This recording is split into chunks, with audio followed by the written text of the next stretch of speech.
Hello everybody, in today's video I'm going to show you how to add text and titles in PowerDirector. Adding text and title in PowerDirector on PC is straightforward once you know where the titles tool are. Text title sets on its own track above your video so you can place style and animate it without affecting your footage. And you will mainly use this title room and the title designer. So first what you need to do is open to your PowerDirector app on your device as well and make sure you have already put the video or any of the photo under your timeline here as well. And under this editing timeline, what you can do is in the top you can find there's an option for the title just beside the audio. Click onto this title here and you can select your popular title, plain text or stylized as well. As I'm going to select this popular here, and you can select one of the title or you can select one of the plain text you want.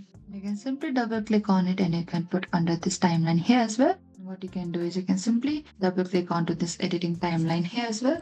You can add your own text and that is it. This is how you can add your text and titles in the PowerDirector. Thank you for watching this video. I hope I could help you. If you have any queries or confusion, please comment down below and we will reach out to you very soon.